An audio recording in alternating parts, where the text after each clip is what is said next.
Welcome to our channel Chiranjeevi education. So మరి current అఫైర్స్లో భాగంగా మన ఛానల్ నుంచి దాదాపుగా వీక్లీ వైజ్గా కరెంట్ అఫైర్స్ అందిస్తున్నాం. సో మంత్లీ దాదాపుగా 20 నుంచి 25 వీడియోస్ను అందించడం జరుగుతుంది. సో కాబట్టి మీరు చేయవలసిన అంశం ఏంటంటే మన ఛానల్ని మరి సబ్స్క్రైబ్ చేయండి, లైక్ చేయండి, షేర్ చేయండి.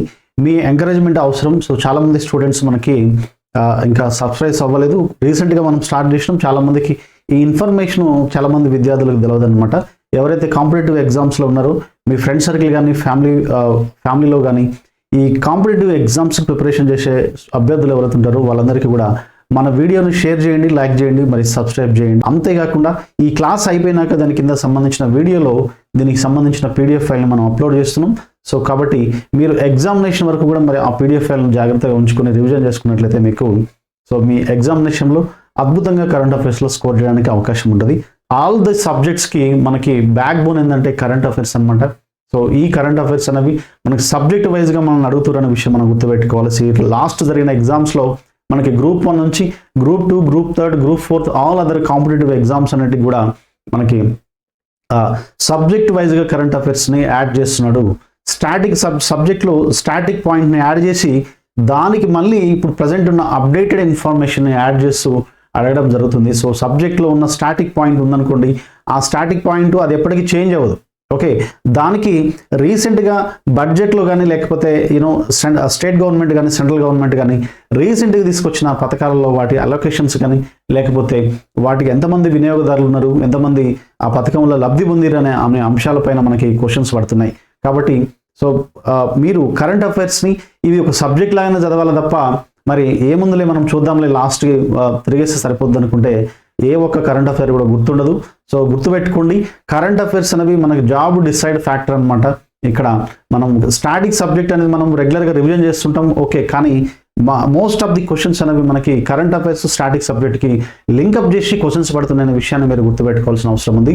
సో కాబట్టి మరి ఈ రోజు టాపిక్ తోటి మేము ముందుకు వచ్చినాం. మరి మనం టాపిక్లోకి వెళ్దాం. Okay, right. సో ఇక్కడ మిషన్ అమృత్ సరోవర్ కార్యక్రమంలో భాగమైన భారతీయ రైల్వే ఇది మిషన్ అమృత్ సరోవర్ అనేది అమృత్ సరోవర్ అనేది ఈ ప్రోగ్రామ్ అనేది కేంద్ర ప్రభుత్వానికి సంబంధించిన స్కీమ్ అనమాట. సో ఇది దీంట్లో భాగమైన భారతీయ రైల్వే అని ఉంటుంది. సో రైల్వే డిపార్ట్మెంట్ అనేది ఈ స్కీమ్లో భాగమైందంట. మరి ఎందుకైందంటే దీని గురించి తెలుసుకునే ముందు మనం ఏం చేయాలంటే ఫస్ట్ అసలు మిషన్ సరోవర్ అంటే ఏంటంటే మనం తెలుసుకోవాల్సిన అవసరం ఉంది. సో అక్కడికి వెళ్దాం మనం. Right. So mission Amrit Sarovar అనేది మనకి ఇది గ్రామీణ ప్రాంతాల్లో ఉన్న జలవనరులు ఏవైతే ఉంటాయో వాటిని అభివృద్ధి చేయడం లక్ష్యంగా ఈ స్కీమ్ని తీసుకురావడం జరిగింది.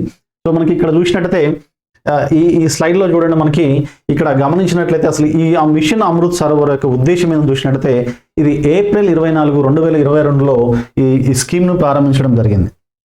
Okay, so mission Amrit Sarovar Azadi ka Amrit మహోత్సవంలో భాగంగా మరి 75 సంవత్సరాల అమృత్ మహోత్సవం ఏదైతే ఉందో దీనిలో భాగంగా ఆజాదీ కా అమృత్ మహోత్సవంలో భాగంగా భారతదేశంలోని ప్రతి గ్రామీణ జిల్లాలలోని 75 నీటి వనరులను అభివృద్ధి చేయడం లేదా పునరుజ్జీవింపజేయడం లక్ష్యంగా ఈ స్కీమ్ తీసుకురావడం జరిగిందనమాట. ఓకే, ఇక్కడ అంటే ప్రతి గ్రామీణ జిల్లాకి 75 నీటి వనరులను అభివృద్ధి చేయడం లక్ష్యంగా లేదా ఉన్న వాటిని పునరుజ్జీవం చేయడం లక్ష్యంగా దీన్ని తీసుకురావడం జరిగింది. ఓకే, సో మొత్తం మీద దేశవ్యాప్తంగా మరి ఆగస్టు 15, 2023 నాటికి 50,000 అమృత్ సరోవర్లను పూర్తి చేయడంగా లక్ష్యం పెట్టుకుంది. ఓకే, సో లక్ష్యం పెట్టుకుంది, కంప్లీట్ కూడా చేసింది. సో ఇక్కడ జనవరి 2025 నాటికి 68,000 కంటే ఎక్కువగా ఈ మిషన్ సరోవర్లు అనేవి అమృత్ మిషన్ సరోవర్లని కంప్లీట్ చేయడం జరిగింది. అంటే అనుకున్న లక్ష్యానికి మనకి ఆగస్టు 15, 2023 నాటికే ఒక సంవత్సరంలోనే మనకి 50,000 మిషన్ అమృత్ సరోవర్లు కంప్లీట్ చేయాలని పెట్టుకుంటే మరి జనవరి 2025 నాటికి 68,000 అమృత్ మిషన్ సరోవర్లను కంప్లీట్ చేయడం జరిగిందనమాట. సో అనుకున్న లక్ష్యానికి 100% కంటే మోర్ దెన్ 100% కంటే మరి లక్ష్యాన్ని చేరుకోవడం జరిగింది. అసలు దీని యొక్క ఉద్దేశం ఏంది, ఈ మిషన్ యొక్క అమృత్ సరోవర్ యొక్క ఉద్దేశం ఏందని చూసినట్టయితే దీని యొక్క ముఖ్య లక్షణాలు చూసినట్టయితే నీటిని సంరక్షించడం. అంటే మనకి రీసెంట్గా మనకి దేశంలోని వివిధ రాష్ట్రాలలో నీటి కొరత ఏర్పడుతుంది.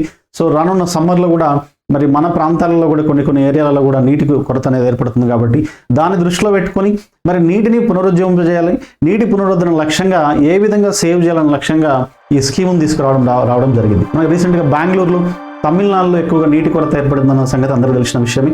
సో ఇక్కడ ఈ స్కీమ్ యొక్క ముఖ్య లక్షణాలు చూసినట్టు మనకి నీటి సంరక్షించడం, తర్వాత నీటి వనరులను పునరుద్ధరించడం. ఏవైతే నీటి పునరుద్ధరణ మనకి ప్రతి జిల్లాకి 75 అమృత్ మిషన్ సరోవర్లని వాటిని పునరుద్ధరణ చేయాలి, వాటి నిర్మాణం చేయాలని చెప్పేసి పెట్టుకోవడం జరిగింది. అదేవిధంగా పునరుద్ధరణ అంటే ఉన్న వాటిని కూడా వాటిని రీబిల్డ్ చేసి వాటిని పునరుద్ధరించాలని చెప్పేసి పెట్టుకోవడం జరిగింది. సో నెక్స్ట్ కనీస చెరువు ప్రాంతాన్ని అంటే మనకి 10,000 క్యూబిక్ మీటర్లకు సంబంధించిన నీటికి ఎంతైతే నీటి పడుతుందో ఆ నీటికి సంబంధించిన ప్రాంతం ఏదైతుందో ఆ ప్రాంతాన్ని బిల్డ్ చేయాలని చెప్పేసి ఈ స్కీమ్లో ఒక ఉద్దేశం అనమాట. అంటే కొంత భాగాన్ని కొంత ఏరియాని తీసుకొని ఆ కొంత ఏరియాలో నీటిని నిల్వ చేసి ఆ నీటిలో అందులోకి నీరు వచ్చే విధంగా ఆ చెరువు నుండి మరి పొలాలకు నీళ్లు పారే విధంగా నిర్మాణం చేసుకోవాలని దీని లక్ష్యం అనమాట. సో దీంట్లో ప్రజల భాగస్వామ్యం తీసుకోవాలనేది ఒక ఉద్దేశం అనమాట ఇక్కడ. ఓకే, ప్రజల భాగస్వామ్యం ఉండాలన్నది మరి మెయిన్ లక్ష్యం అనమాట ఇందులో.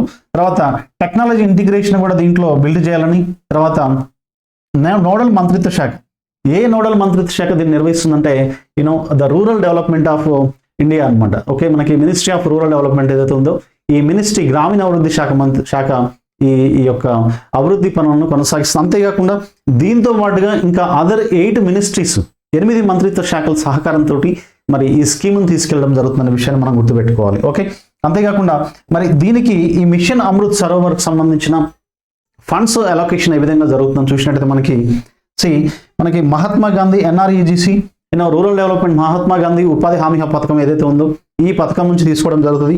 అంతేకాకుండా 15th ఫైనాన్స్ కమిషన్ గ్రాంట్లను కూడా తీసుకోవడం జరుగుతుంది. Okay, 15th finance commission grants ఏవైతే ఉంటాయో ఆ గ్రాంట్స్ నుంచి కూడా తీసుకోవడం జరుగుతుంది. తర్వాత ప్రధానమంత్రి Krishi Sinchai Yojana water shed development ఏదైతే ఉందో ఇక్కడ నుంచి కూడా తీసుకోవడం జరుగుతుంది. అంతేకాకుండా Pradhan Mantri Krishi Sinchai Yojana HKKP Har Kheto Ko Pani and triple R మనకి హర్ ఖేత్ HKKP అంటే హర్ ఖేతే కో పానీ అనే ఏదైతే స్కీమ్ ఉందో ప్రధానమంత్రి కృషి సించాయ్ యోజనలో భాగంగా ఉన్న హర్ ఖేతో కో పానీ ఈ స్కీమ్ నుంచి కూడా మనం ఫండ్ అలొకేషన్ జరుగుతుంది. సో దీంట్లో మళ్ళీ ఇంకొక త్రిబుల్ ఆర్ అనే ఒక స్కీమ్ ఉందండి. ఇది 2000 ప్రాంతంలో ఈ స్కీమ్ తీసుకురావడం జరిగింది. సో ఈ స్కీమ్ యొక్క ఉద్దేశం ఏంటంటే triple R repair and renovation and restoration అంటే పునరుద్ధరణ చేయడం, రిపేర్ చేయడం, తర్వాత రిజువనేషన్. సో ఈ విధంగా మనకి రినోవేషన్, రీస్టోరేషన్, రిపేర్ అండి ఈ 3 ఆధారంగా ఇది కూడా ఈ స్కీమ్ ఆధారంగా కూడా మరి ఈ ఏదైతే అమృత్ సరోవర్ మిషన్కి సంబంధించిన ఫండ్ అలొకేషన్ ఇక్కడ నుంచి జరుగుతుందన్న విషయాన్ని మనం గమనించాలి. సో ఇప్పుడు ఇది దీనికి సంబంధించిన ఈ స్కీమ్ సంబంధించిన బ్యాక్గ్రౌండ్ అనమాట. సో ఈ స్కీమ్ ఎప్పుడు స్టార్ట్ అయింది మనకి ఈ స్కీమ్ తర్వాత అనుకున్న లక్ష్యానికి మరి ఎంతవరకు మనం 100 కంటే ఎక్కువగా అచీవ్ చేయడం జరిగింది. దీంట్లో ఉన్న ముఖ్య లక్ష్యాలు ఏంటిది అసలు? ఓకే, దీంట్లో భాగస్వామ్యం యొక్క నోడల్ మంత్రిత్వ శాఖలు ఏంటిది? సో వీటికి ఫండ్స్ అలొకేషన్ ఎక్కడి నుంచి జరుగుతాయి, తర్వాత మరి ఇవన్నీ కూడా ఎగ్జామినేషన్ పాయింట్ ఆఫ్ వ్యూ మనకి ఇంపార్టెంట్.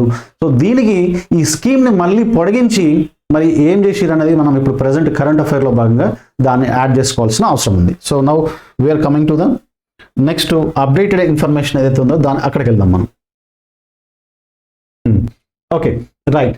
సో ఇక్కడ మనకి మిషన్ అమృత్ సరోవర్లో భాగమైన భారతీయ రైల్వే అన్నాడు. సో ఇక్కడ గమనించినట్టయితే సో ఇక్కడ మన గ్రామీణ ప్రాంతాలలో జలవనరులు, చెరువులు మరియు భూగర్భ జలవనరులు ఏవైతే ఉన్నాయో వీటిని పునరుద్ధరించేందుకు 2022లో కేంద్ర ప్రభుత్వం ప్రారంభించింది మిషన్ అమృత్ సరోవర్ అని మనం నేర్చుకున్నాం ఆల్రెడీ.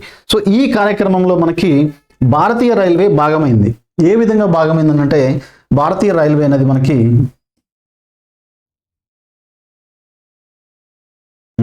సో భారతీయ రైల్వే ఈ స్కీమ్లో భాగమైంది. మిషన్ అమృత్ సరోవర్ కింద మొదటి దశలో భాగంగా జనవరి 2025 నాటికి మరి 81,000 పైగా చెరువులను గుర్తించగా ఇందులో 66,000కు పైగా పునరుద్ధరించబడ్డాయి.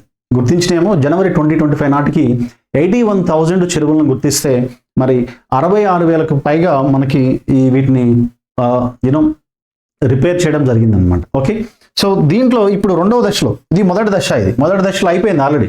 సో రెండవ దశలో ఏం జరిగింది మరి భారతీయ రైల్వే భాగమైన తర్వాత దీని యొక్క భాగస్వామ్యంలో రైల్వే లైన్ల దగ్గర ఏవైతే ఉన్నాయో చెరువులు, ఈ రైల్వే లైన్లకు దగ్గరలో ఉన్న చెరువులు ఏవైతే ఉన్నాయో వీటిలో పూడికలు తీసి వీటిని ఇక్కడ నుంచి ఈ చెరువుల నుంచి తీసిన మట్టి ఏదైతే ఉందో పూడిక తీసిన మట్టి ఏదైతే ఉందో ఈ మట్టిని ఉపయోగించి రైల్వే కట్టల కోసం మరి ఉపయోగించాలని చెప్పేసి నిర్ణయం తీసుకోవడం జరిగింది. మనకి మనం గ్రామాలలో చూస్తుంటాం చాలా వరకు చెరువుల పక్క నుంచి కుంటల పక్క నుంచి మనకి కొద్ది దూరం నుంచి మనకి ఈ రైల్వే లైన్లో వేయడం జరుగుతుంది. కాబట్టి ఈ రైల్వే కరకట్టలు నిర్మించడానికి రైల్వే లైన్లకు సంబంధించి హైట్లో నిర్మించాలి. కాబట్టి దానికి సంబంధించిన మట్టిని ఈ చెరువులు పునరుద్ధరణ చేసి అందులో పూడిక తీసి అందులో తీసిన మట్టిని తీసి మరి కరకట్టలకు ఉపయోగించాల్సిందిగా భారతీయ రైల్వే అందులో భాగస్వామ్యం దానికి మరి 2వ దశలో భాగంగా నిర్మాణం చేయడం జరిగింది. సో దీనికి సంబంధించిన ఇన్ఫర్మేషన్ అనమాట. ప్రీవియస్ మనమేమో ఇంతకుముందు ఆ స్కీమ్ ఎట్లా ప్రారంభమైందో దాని గురించి నేర్చుకున్నాం. ఇప్పుడు ఇది భారతీయ రైల్వే భాగమైంది అమృత్ మిషన్ సర్వర్లో భాగంగా ఇప్పుడు నేర్చుకోవడం జరిగింది. సో కాబట్టి ఈ విధంగా మనం ప్రతి ఒక్క అంశాన్ని 360 డిగ్రీస్లో కంప్లీట్గా నేర్చుకుని ముందుకెళ్ళినట్లయితే మనకి ఏ విధంగా కూడా క్వశ్చన్ మిస్ అవ్వదు. సో మనకి ఎగ్జామినేషన్ పాయింట్ ఆఫ్ వ్యూలో అడిగే క్వశ్చన్స్ ప్రజెంట్ ఎగ్జామ్ ప్యాటర్న్ అనేది చాలా వరకు చేంజెస్ రావడం జరిగింది. ఇంతకుముందులా లేదు. సో మనము ఊహించిన స్థాయిలో ఎగ్జామినేషన్ ప్యాటర్న్ అనేది ఉంటుంది. కాబట్టి ప్రతి ఒక్క అంశం పైన మనం 360 డిగ్రీస్లో మనం ఇన్ఫర్మేషన్ తీసుకోవాలి. అప్పుడే మనకి క్వశ్చన్ మిస్ అవ్వకుండా ఆటోమేటిక్గా మనము ఆన్సర్ చేయడం జరుగుతుంది. సో కాబట్టి మరి మన ఛానల్ నుంచి షార్ట్ వీడియోస్లో భాగంగా కొన్ని వీడియోస్ చూస్తాం. అంతేకాకుండా వీక్లీ వైజ్గా కూడా మనం కొన్ని వీడియోస్ అందించడం జరుగుతుంది. సో కాబట్టి please subscribe our channel Chiranjeevi education, like and share. So మరొక టాపిక్ తోటి మరొక వీడియోలో కలుద్దాం. Thank you all.